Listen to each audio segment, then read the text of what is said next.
Hey guys, hope everything's going well. You guys know the drill. Smash the like button, subscribe if you haven't, and comment down below. Alrighty, today I wanted to do a continuation of a video that I did on funny money and sports cards. And I showed you this graph from the Federal Reserve, and I showed you from 2020 onward, you had all this money printing, which, in my opinion, was one of the catalysts which made the sports cards, all these PSA 10s, go up like crazy. There are other things as well. We were stuck at home. We had nothing to do, no sports games. So all that money that would have been allocated towards going to a game is instead going to sports cards. That's what happened. And there are a few other reasons as well. And the thing is, right now, I've talked about how I really don't want to be aggressively buying the market, even though we're seeing a downturn right now. And I think I've been starting to sell since maybe March or so, and I will continue to sell. Even if the market heats back up, I am going to be slowly but steadily selling what I really don't want to keep. I wanted to keep this as an investment, but the thing is, I didn't expect these card prices to go up in about 2 years over 1,000%. I expected that maybe over 10 years. So my expectations have been met. And if I were to not lose money, but if I were to make more money on some of these cards, if I just held out longer, well, so be it. I'm just assessing risk, and I want to tell you why I want to get rid of it. So I want to show you this Fed funds rate, the interest rates over time. And here's the thing. You see the last era, the junk wax era, it ended in 1994, if you could see here, right? Interest rates were what? Maybe 3%, it looks like. I'm looking at this graph. And then look what happened. Interest rates started to go up. And then it plateaued. And then 2000, you saw, the crash, the tech bubble crash. So isn't it quite interesting where you obviously had oversupply in the sports card market at that time, with everyone and their friends were having these cards, they were opening packs and whatnot. And then all of a sudden interest rates started to go up. And you saw the bubble crash. And then people be like, it doesn't have to deal with interest rates. There was just an oversupply, and the supply exceeded the demand, and that's why you had this junk wax era. And yeah, from that standpoint, it makes sense. But you have to remember, if the cost of borrowing goes up, and those individuals pouring thousands and thousands and thousands of dollars that borrowed on leverage, that didn't use their savings, guess what? Less money is going to be invested in what's considered a bubble. And let's look at, for instance, right now, interest rates are pretty low. And as of this year, the short-term interest rate, the Fed funds interest rate, is 0%. This graph is up to 2017, by the way. But anyways, you have interest rates at 0%.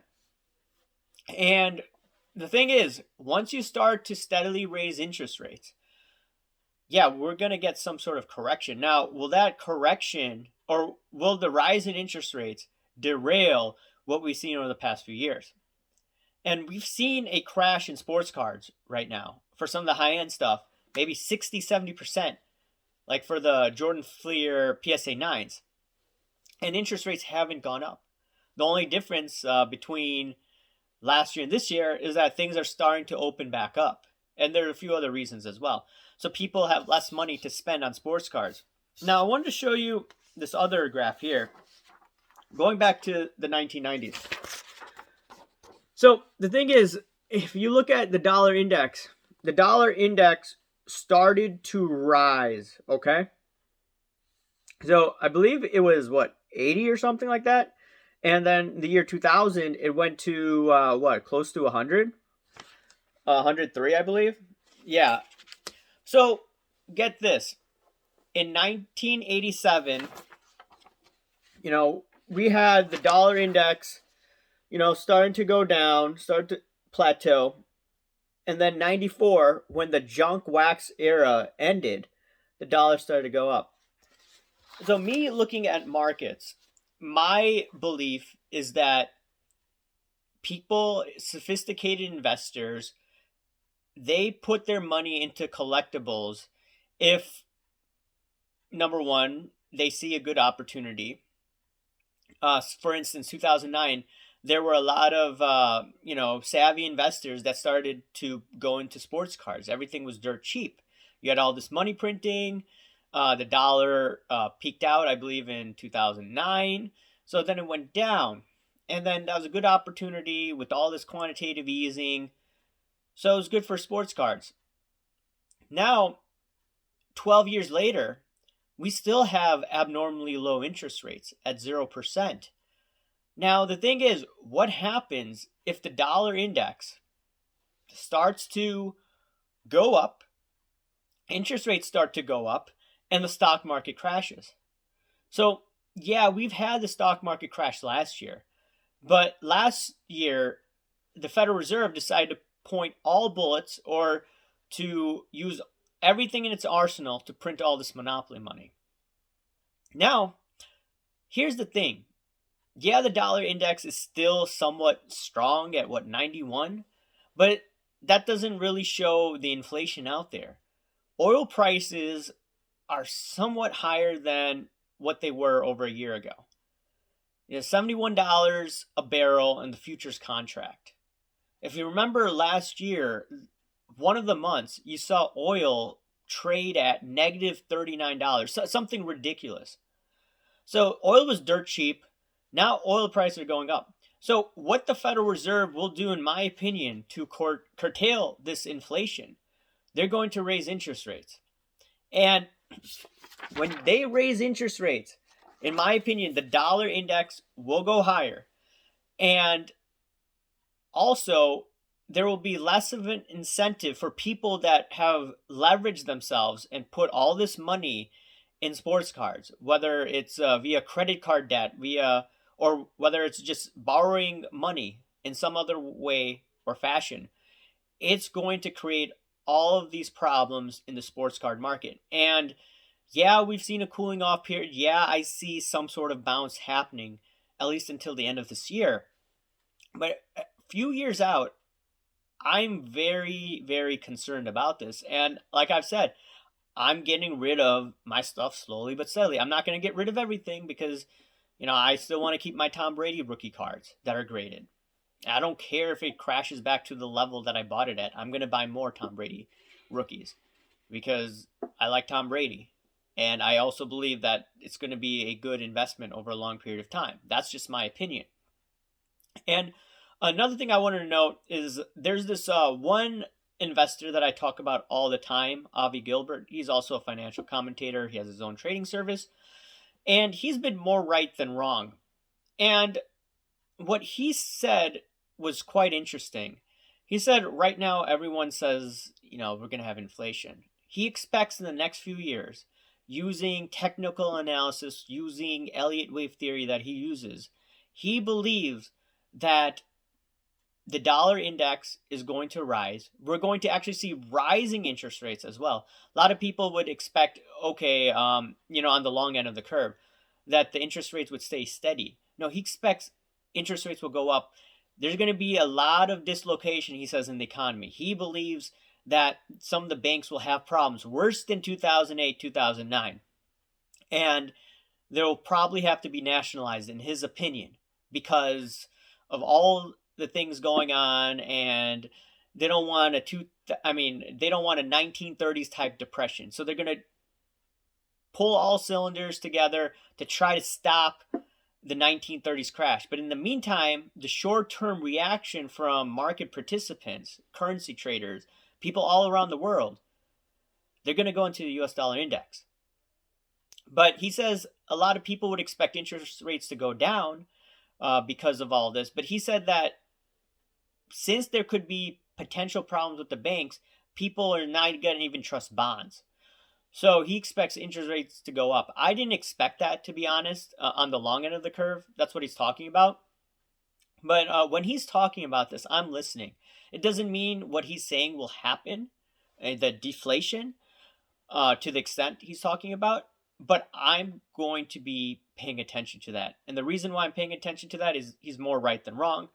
And regardless, even if he's wrong, I do expect the stock market to go down hard. And if the stock market goes down hard in the next few years, maybe by the end of 2024, sports cards, they're going to go down in value. And like I told you, the junk wax era, interest rates started to go up. And we saw we saw similar things. We saw a lot of excitement in sports cards. People were trying to flip to make easy money. It worked for a few years. But the thing is, we see similar things. Some people are talking about history is repeating.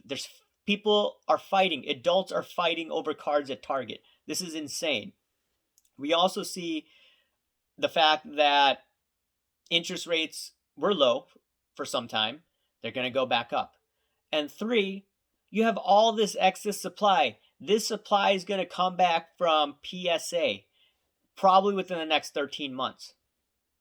And also, you have more grading companies now. You have HGA. People are sending it to GMA. They're all backlogged. What happens when this supply comes out? What happens when the whole system comes tumbling down? What my fear is, this is going to be a game of musical chairs.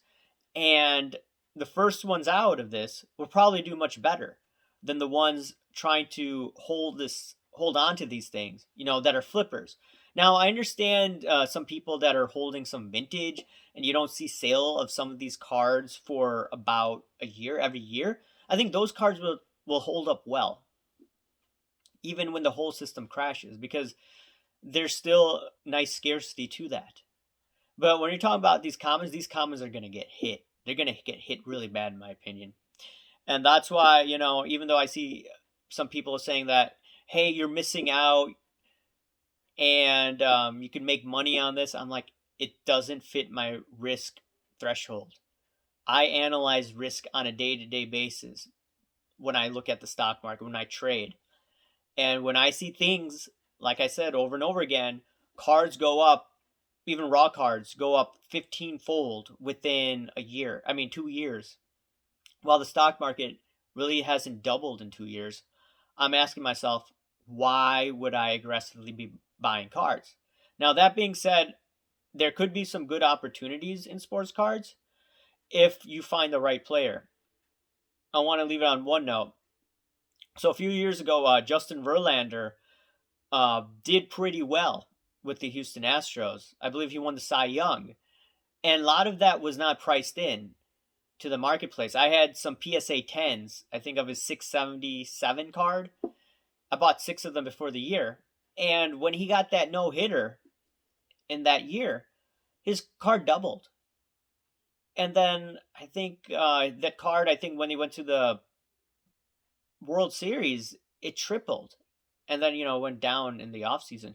So what I'm trying to say is that if you find the player that's underpriced and has a phenomenal year, those cards are going to do well, in my opinion, during this time frame. It's hard to figure it out. I had a chance to buy DeGrom. I think I may have been talking about it in one of my videos. I definitely was talking about Chris Bryant, Javi Baez. Those cards have been doing well too. And those were dirt cheap, especially Chris Bryant cards in November. Anyone could have got PSA 10 cards for about $18 to $20. And then you could have sold it at $100. It's ridiculous. But anyways, guys, let me know what you think. Smash the like button. Subscribe if you haven't. And, it's good to see the fact that I've gained about close to 40 subscribers within the last few days. So keep it up, guys. Thanks for watching my videos and commenting. Really appreciate it. Thanks, guys. Bye.